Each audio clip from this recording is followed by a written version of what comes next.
नमस्कार, मैं हूं कविता उपाध्याय। आप है नमामि डिजिटल के साथ। अब देखिए 5 फरवरी का दिन आ रहा है। आज 4 फरवरी है। सबने अपनी भरसक कोशिश कर ली है। हमारे साथ में वरिष्ठ बीजेपी लीडर हैं विजय शंकर झा जी, जो कि प्रभारी हैं इस समय उत्तर पूर्वी लोकसभा से, और वहीं पूर्व जिला अध्यक्ष रहे हैं लगातार 3 बार पूर्वांचल मोर्चा के, और वरिष्ठ भाजपा नेता मेरे साथ में है। अगर हम निगम पार्षद की बात करें तो इन्हीं की धर्मपत्नी इंदिरा झा जी को हमने काफी बार कवर किया है। बहुत अच्छा उनका कार्यकाल रहा। दिलशाद कॉलोनी की निगम पार्षद आ रहे। विजय शंकर झा जी, बहुत बहुत स्वागत है आपका। बहुत बहुत आपका भी स्वागत और धन्यवाद भी जो आप यहाँ तक आई जी। और मैं आपके माध्यम से जनता से अपील करने के लिए बैठा हूँ।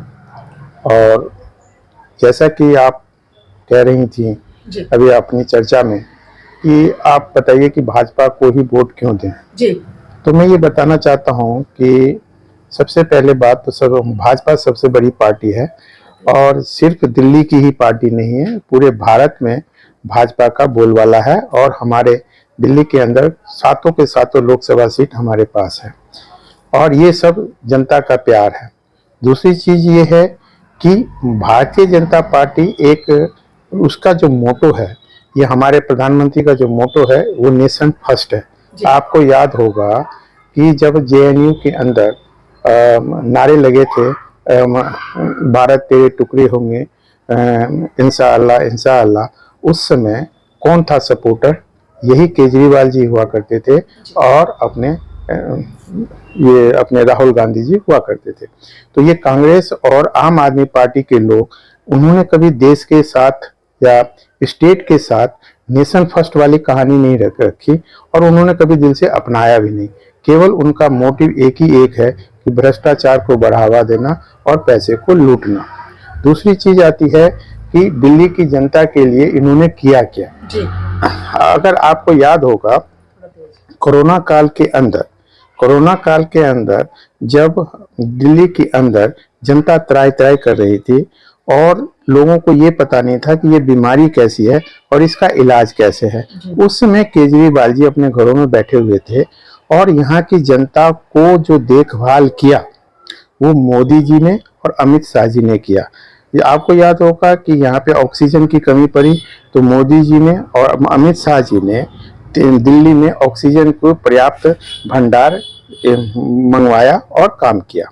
साथ ही साथ जो पुनः मैं कहूँगा कि प्रवासी भारतीय, पूर्वांचली तो हैं ही, प्रवासी भारतीयों को दिल्ली से भगाने की एक साजिश भी रची गई और ये कहा गया झुग्गियों में जा करके कि आप जो है यहाँ से जाइए, आपके लिए आपको घर तक पहुँचाने के लिए गाड़ी आनंद विहार में खड़ी है, जबकि वहाँ कोई व्यवस्था नहीं थी। और लोग, मैंने देखा है क्योंकि हम लोग बॉर्डर पे हैं, यूपी बॉर्डर पे हैं, तो हमने देखा है कि कोई नजफगढ़ से, कोई हरियाणा से, कोई कहीं से बच्चों को कंधे पे लाद करके, अपनी पोटली कंधे पर दबा करके, कांख में दबा करके आए और यहाँ पे कुछ भी नहीं था, भूखे प्यासे, चप्पल नहीं, और ऐसे लोग परेशान हो रहे थे जो पूर्वी क्षेत्र में जाना चाह रहे थे। उस समय भारतीय जनता पार्टी के कार्यकर्ताओं ने आगे बढ़ करके उनको खाना दिया और मोदी जी ने राशन की व्यवस्था करवाई। जो आज तक फ्री राशन जो मिल रही है वो मोदी जी के माध्यम से ही सभी जनता को मिल रही है। तीसरी चीज आती है, मोदी जी ने सिर्फ यहीं तक नहीं कि दिल्ली तक ही नहीं, पूरे भारत वर्ष के अंदर उज्ज्वला योजना बनवाई। जो माताएं बहनें पहले लकड़ी की चूल्हे पे खाना बनाती थी उनको उज्ज्वला योजना गैस के अंतर्गत यहाँ दिया। अपने वार्ड में भी इंदिरा झा जी के माध्यम से हमने 972 गैस कनेक्शन दिलवाए, माताओं बहनों को दिलवाए थे। इसी तरह जो आगे अगर हम, चाहे वो रेहड़ी पटरी वाले हों, चाहे कोई भी ऐसा व्यक्ति जो कामगार हो, कोई भी काम करने वाला व्यक्ति हो, सबको अनुदान के रूप में हमने यहाँ पे। चौथी चीज मैं आपको कहना चाहूंगा कि मोदी जी का व्यक्तित्व एक ऐसा व्यक्तित्व है, उन्होंने कभी भी किसी एक पर्टिकुलर जात संप्रदाय किसी के लिए या काम नहीं किया, उन्होंने सभी के लिए काम किया। चाहे वो कोई भी योजना आई, उन्होंने मुस्लिम महिलाओं के लिए भी काम किया, उन्होंने हिंदू के लिए भी काम किया, सनातन संस्कृति के लिए भी काम किया, चाहे बौद्ध हो, पंजाबी हो, सभी के लिए काम किया। तो राष्ट्रीय पार्टी होने के नाते सबसे पहला हमारा उद्देश्य तो यही होता है कि हम ऐसे पार्टी को लाएं जो देश के अंदर, दिल्ली के अंदर अच्छा काम करें। वही मोदी जी कर रहे हैं और इसीलिए हमें भारतीय जनता पार्टी को भी वोट देना चाहिए।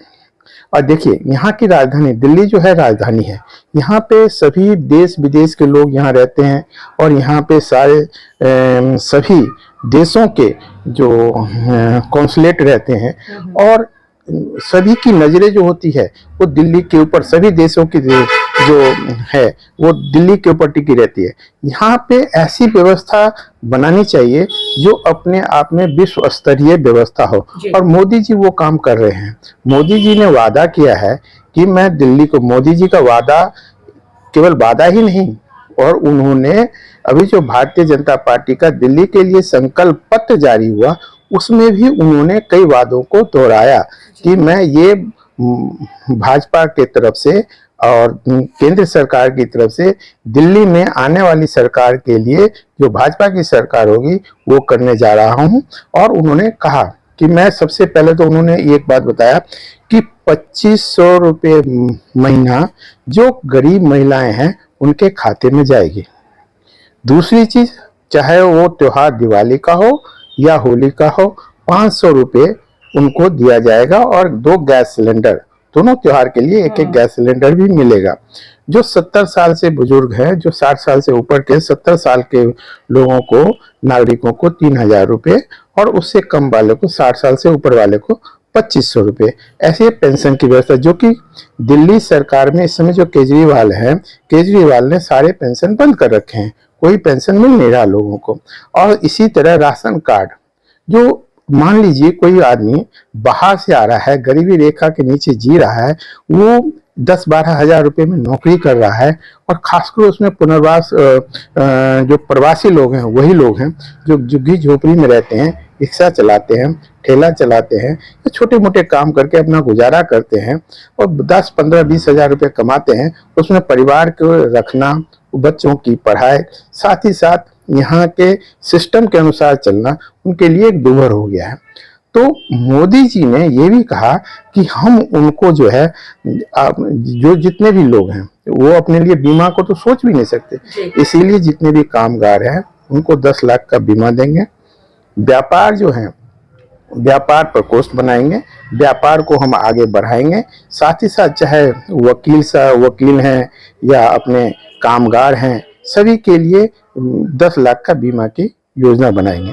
अच्छा, यहाँ की दिल्ली की हालत अब चाहे, क्योंकि पॉपुलेशन बढ़ती जा रही है, उसके साथ साथ लोग एक जो दिल्ली की इस समय लाचार स्थिति है अस्पतालों की, लोग वहाँ सरकारी अस्पतालों में जाने से डरते हैं और उनको कोरोना याद आ जाता है। जिस समय कोरोना काल में जो इतनी मौतें हुई थी अस्पताल में कि हम प्रत्यक्षदर्शी हैं, शमशान घाट में हमने देखा था।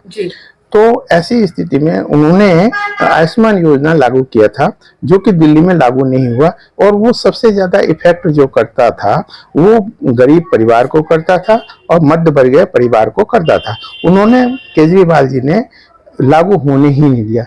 ये चीज को लागू करना जो है सबसे पहली प्राथमिकता होनी चाहिए और होगी, ऐसा मोदी जी ने ही कहा है।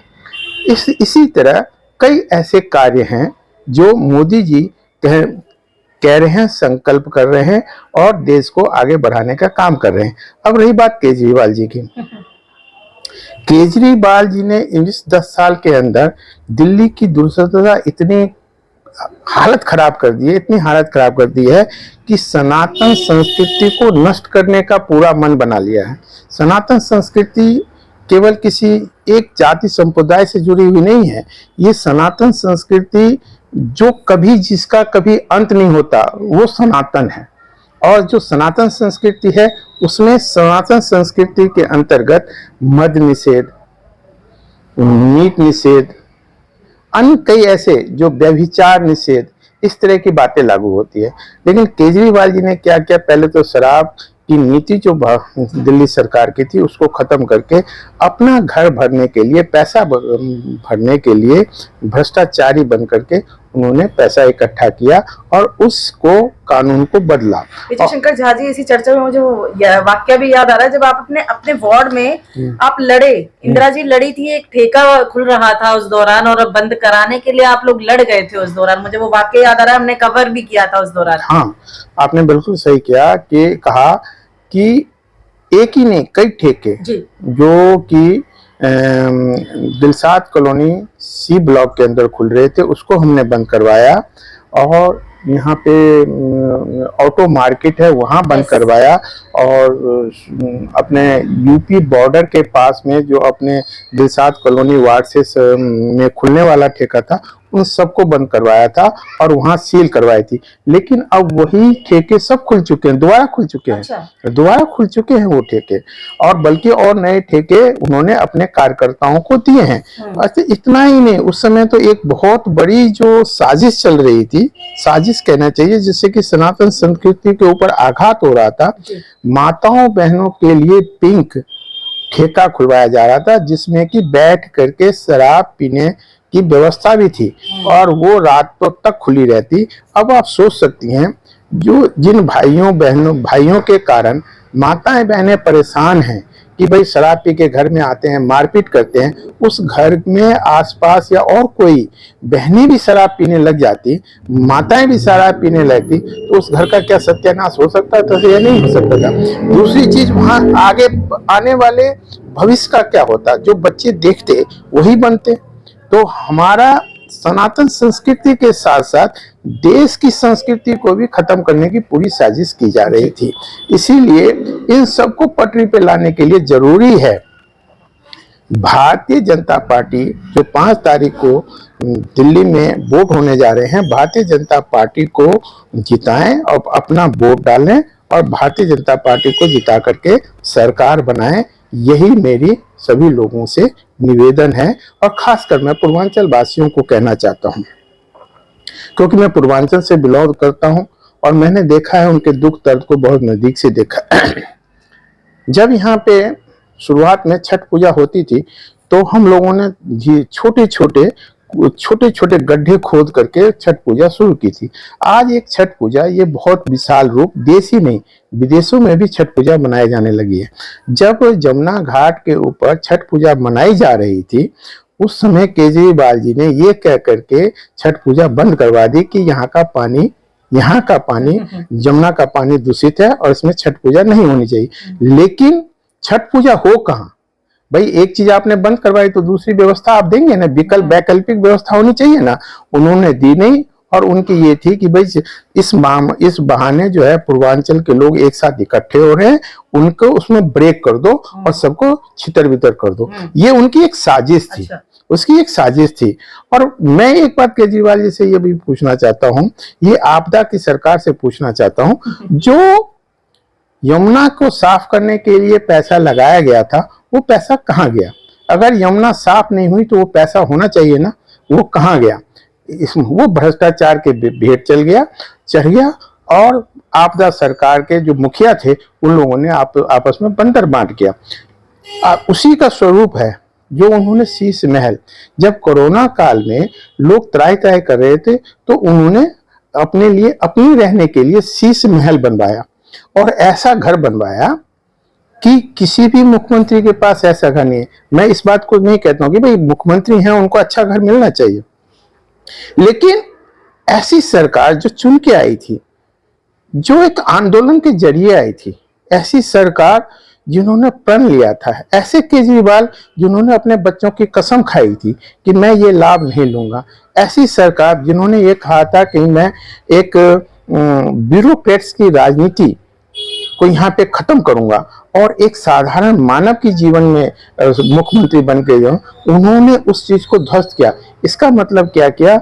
उन्होंने जो आम जनता ने जो उनको विश्वास में लेकर के उनको विश्वास दिया कि ठीक है आप व्यवस्था को बदलने के लिए आए हैं, उस व्यवस्था को बदलिए, हम आपको मत देते हैं, उनको उन्होंने जनता नागरिकों के साथ में एक गद्दारी की है, धोखेबाजी की है। इसीलिए ऐसी सरकार को हटाना सबका कर्तव्य बनता है। दिल्ली की जनता को तो और भी कर्तव्य बनता है, खासतौर पर प्रवासी भारतीयों को भी कहता हूँ कि देखिए, उन्होंने कहा कि मैं 1,000 रुपये पंजाब में दूंगा, आज तक उन्होंने नहीं दिया ना।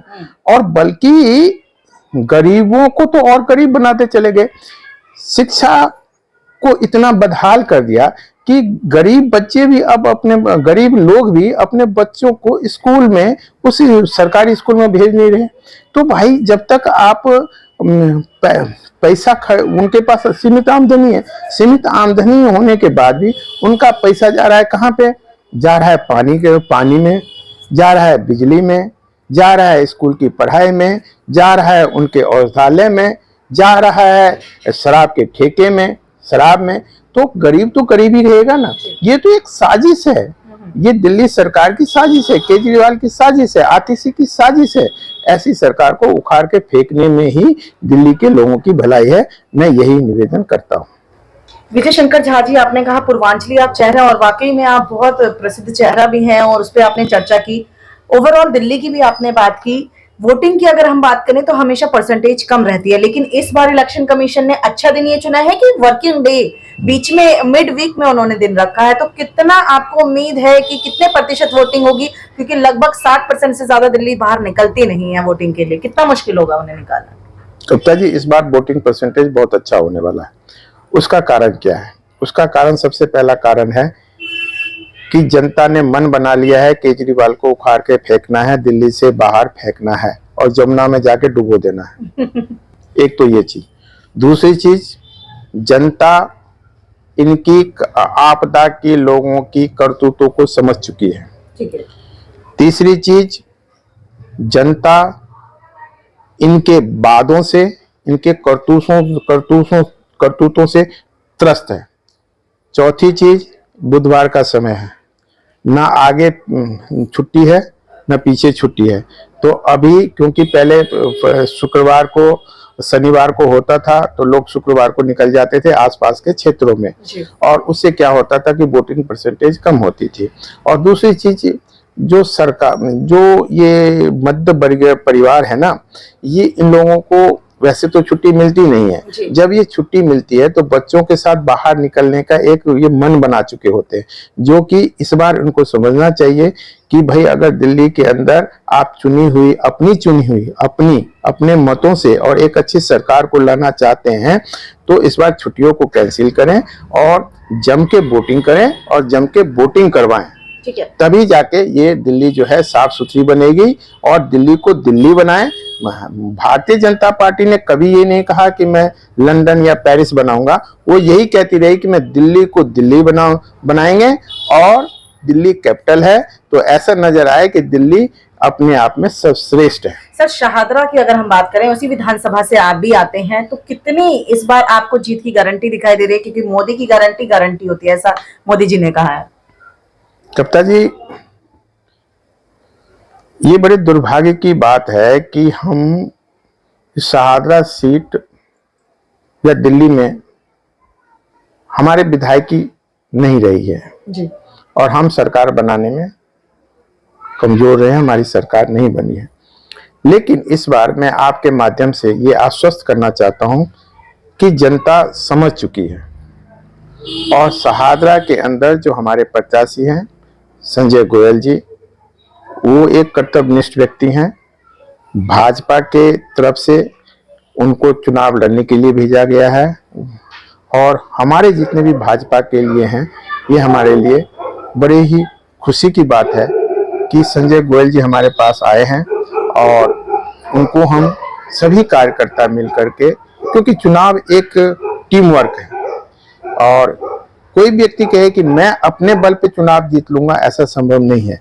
एक टीम वर्क, भाजपा की एक टीम वर्क है, जो जड़ से जुड़े हुए लोग हैं, जड़ से जुड़े हुए लोगों के साथ मिल करके हमने रचना की है और हम इस बार शाहदरा से संजय गोयल जी को विजयी बना करके भेजेंगे, ऐसा हम लोगों का प्रण भी है और सामने दिखाई भी दे रहा है। जी, तो आपने सुना विजय शंकर झा जी ने किस तरह से अपने बात रखी, क्योंकि वरिष्ठ नेता हैं तो बातें पूरी विस्तार पूर्वक आपसे चर्चा की है इन्होंने। अब 5 फरवरी के दिन आप सब सज धज के सुबह 7 बजे निकले, जल्दी से जल्दी निकले और जा करके सबसे पहले वोट डालें, स्याही की फोटो अपनी शेयर करें, औरों को भी प्रेरित करें कि वो जा करके अपने मन पसंद वो जिस भी उम्मीदवार को आप जिताना चाहते हैं, जिस पार्टी को जिताना चाहते हैं, उसके लिए वोट करने जरूर जाएं और जाएं जरूर। अगर आपको कुछ भी पार्टी समझ नहीं आ रही, नोटा पसंद है, नोटा दबाएं, पर जाएं जरूर। 100% वोटिंग आपका मकसद होना चाहिए। दिल्ली में इस बार 60 नहीं 100% वोटिंग होनी चाहिए। देखते रहिए नमामि डिजिटल।